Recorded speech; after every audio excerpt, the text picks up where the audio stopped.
ये तस्वीर तो देखिए जरा, शाहिना की किताब के अंदर से निकली है। फिर तो भाभी जान तहकीकात करनी पड़ेगी कि ये तस्वीर शाहिना की किताब में कैसे पहुंची। तहकीकात करने की कोई जरूरत नहीं है चाचा जान, हम पूरी तहकीकात करके आ गए हैं। नाम सलीम है, खूबसूरत है, जवान है, पीछे एक बड़ा खानदान खड़ा है और आगे एक कामयाब जिंदगी पड़ी। सुनिए भाईजान, इससे अच्छा दामाद आपको कहाँ मिलेगा? दामादों की पहचान हमें कहाँ, और फिर शाहिना तो आप ही की बेटी है, आपके हाथों में पली, आपके कंधों पर खेलकर बड़ी हुई। आप शादी की तारीख मुकर्रर कर दीजिए, हम नई शेरवानी पहन के बारात के इस्तकबाल के लिए दरवाजे पर खड़े हो जाएंगे। ये लीजिए, खुदा हाफिज। खुदा हाफिज। अरे विजय, किताब पढ़ चुकी? अब जरा अपने भाई की आंखों में आंखें डालो और कहो कि उसकी आंखों में क्या लिखा है। क्या लिखा है? लिखा है कि तुम्हारी जिंदगी का एक चैप्टर खत्म हुआ और दूसरा शुरू होने वाला है। बहुत जल्द हमारी शाहिना बहन अपने घर की दहलीज छोड़कर दूल्हे की चौखट में कदम रखने वाली है। हम तो दूल्हे से मिल भी आए हैं, उसे देख भी आए और साथ में उसका फोटो भी लाए। आहा, क्या शानदार चौखटा है इसका। आप कान खोलकर सुन लीजिए भाईजान, दूल्हा होगा तो मेरी पसंद का होगा। मैं शादी करूंगी तो अपनी मर्जी से करूंगी। जी नहीं, आपकी मर्जी यहाँ बिल्कुल नहीं चलने वाली है। याद रखिए कि इस घर में 2-2 पुलिस अफसर हैं। हम तो आपकी कलाई में हथकड़ी बांधकर, पैरों में बेड़ी डालकर, जबरदस्ती डोली में बिठाकर ऑर्डर दे देंगे कि क्विक मार्च। आपकी क्विक मार्च के हुक्म से पहले आपकी बहन मर चुकी होगी। अरे आप तो बाद में मरेंगी, हम तो अभी आपके सामने मरने के लिए तैयार हैं। लेकिन मरने से पहले हमारी ये छोटी सी ख्वाहिश है, तस्वीर को तो देख लो भाई। मैं ये तस्वीर नहीं देखूंगी, नहीं देखूंगी, नहीं देखूंगी।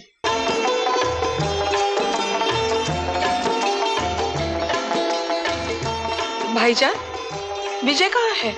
अपनी बहन को डोली में नहीं बिठाएगा?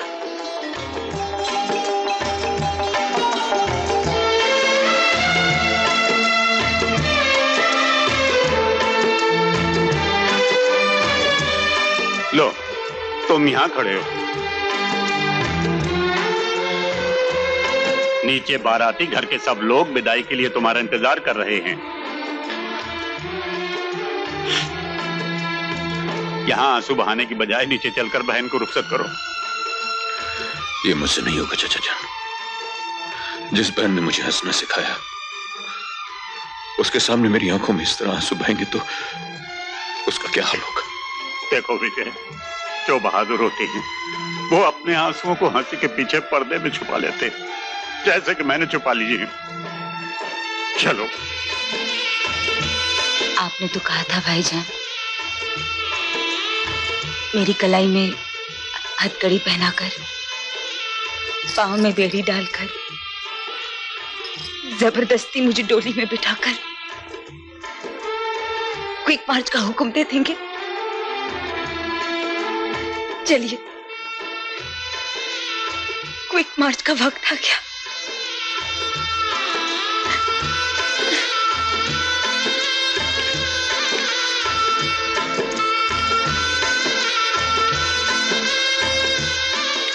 तुम क्या समझते हो कि हम रो देंगे? अरे हम पुलिस वालों का तो रोज का काम है। कैदी हमारे हवालात में आता है, चंद दिनों के लिए आता है, उससे हमें थोड़ा सा लगाव जरूर हो जाता है, लेकिन जब अदालत से उसके लिए उम्र कैद का हुक्म आता है तो हम हंसते हुए उसे सेंट्रल जेल के लिए रुखसत कर देते हैं और कहते हैं कि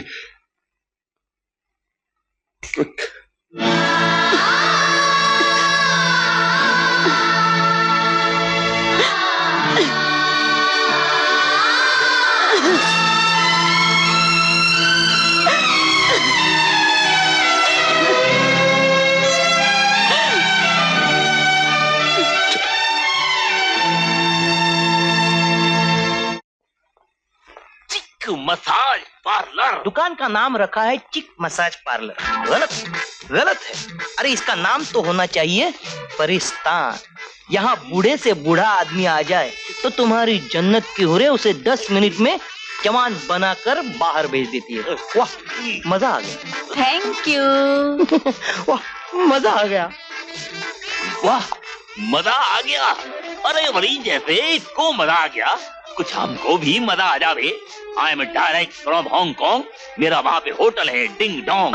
मैडम कुछ हमारा भी प्रोग्राम कर दो नी, मजा आ जावे। श्योर सेठ जी, आइए मेरे साथ। What is beauty you are. आइए Seth ji. Lovely! One man and two beauties. Both are on duties. Very fine. Massage करके मुझको भी ऐसा बना देंगे आप अब तो। कपड़े उतार दीजिए। कपड़े उतार दूं? Very simple. कपड़े उतार दूं? अरे समझ गया, कपड़े उतार दूं। कपड़े उतारने से शुरुआत हो रही है और न जाने खात्मा कहाँ पर जाकर होगा। कपड़े उतार दूं? अरे बड़ी लो, उतार दिए कपड़े, कपड़े उतार दिए।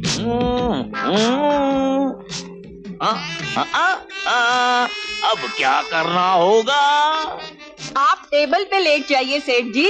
वही किसके ऊपर लेट जाऊं? टेबल पे। टेबल के ऊपर अभी लेटता हूँ, देखो जंपिंग जैक की तरह।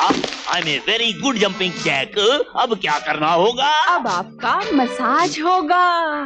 Very good hand. आपके बुढ़ापे के बल बल निकाल दिए जाएंगे बल और जवानी की लहरें हाँ? आपके खून में भर दी जाएंगी। नारियल का तेल और जवानी का मेल। What is your name? Billy. Don't be silly. Anyway Naughty. You are very good Billy. Billy, आज जो मेरी बॉडी के साथ हो रहा है जिंदगी में कभी नहीं हुआ। कभी गुदगुदी होती है, कभी फुदफुदी होती है, कभी बदन में फुलझड़ियां नाचने लगती हैं, कभी अनार छूटने लगते हैं, कभी हंसी आती है, कभी रोना। जो रो रहा है वो आपका जाता हुआ बुढ़ापा है और जो हंस रही है वो आपकी आती हुई जवानी है। बोली तुम्हारी जवानी के अंदर से ये बिजली कैसी निकली? Oh no, flash gun. Oh camera, photo. अरे तुम तो वही लड़की हो जिसने मुझे भरे बाजार में लूटा था। आप भी तो वही है सेठ जी। मतलब दुनिया वही है, चेहरे वही हैं, सिर्फ नकाब बदल गए हैं। पर ये क्या है? ये आपकी नई जवानी की ताजा तस्वीर है।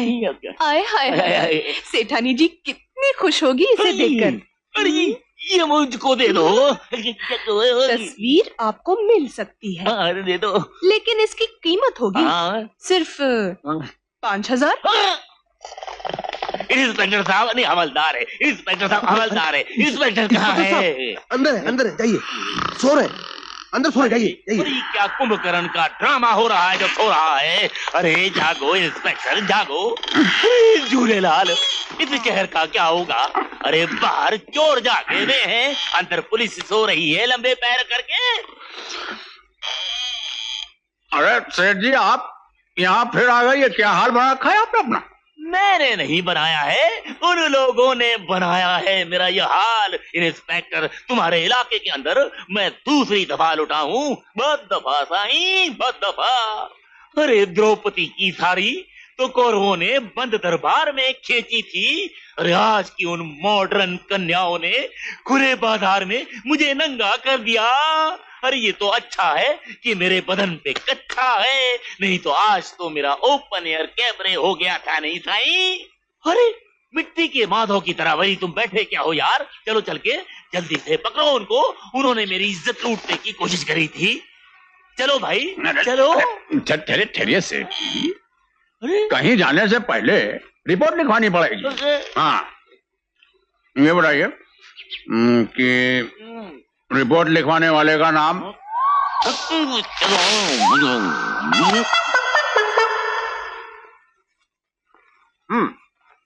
मैं आपसे पूछता हूं मेम साहब, पहले सड़क पे आप लोगों की जेब काटा करती थी और अब ब्लैकमेल करने के लिए आपने ये मसाज पार्लर खोल रखा है। आपको ये सब करने की जरूरत क्या है? तुम्हें कुछ मालूम भी है इंस्पेक्टर? जी नहीं। भूख और बेकारी चक्की के दो पार्ट होते हैं, जिसमें हम जैसे गरीबों की जिंदगी आटे की तरह पिसती है। इस चक्की को रोकने वाला कोई नहीं आता।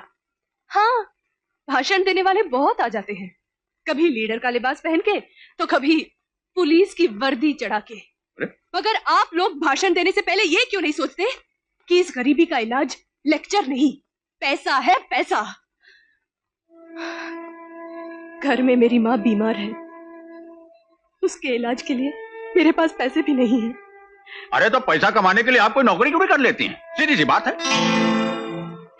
वो भी करने की कई शरीफ घरानों में कोशिश की, लेकिन जिसने डाली बुरी नजर डाली। उसके बाद तो बस एक ही काम बाकी रह जाता था, गोश्त की दुकान खोल देती कहीं। कौन सा गोश्त? ये गोश्त। और कौन सा गोश्त? अरे अरे चिक चिक एक नीचे नीचे नीचे नीचे नीचे नीचे टांग, आप बिल्कुल नीचे कीजिए। हाँ, आपकी माताजी क्या सचमुच बीमार है? झूठ बोलने की बीमारी मुझे नहीं है। अब भी यकीन ना आए तो गफूर बस्ती में खुद अपनी आंखों से जाके देख लो। गली नंबर 13, मकान नंबर 10। हाँ हाँ, हम फौरन अभी जाके देख लेते हैं, लेकिन एक बात आप सुन भी लीजिए और समझ भी लीजिए। कहीं आपकी बात झूठी निकली तो अपना अगला पता भी नोट कर लीजिए।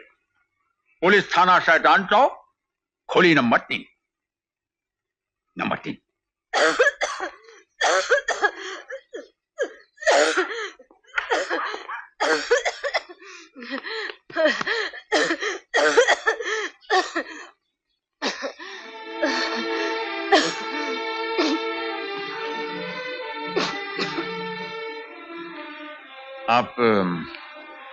आप यहाँ बीमार पड़ी हैं, आपने डॉक्टर नहीं बुलाया? डॉक्टर बुलाया था, नुस्खा भी दे गया, लेकिन शालू आएगी तभी दवाई आएगी ना। वो कह गई थी आज उसे तनख्वाह मिलने वाली है। हाँ, वो तनख्वाह मैं लेके आया हूँ। ये रही, ये लाया हूँ मैं। ये रही, ये तनख्वाह। क्या तुम भी शालू की नाटक मंडली में काम करते हो? जी नहीं, जी हाँ, मैं वही काम करता हूँ, वही काम करता हूँ।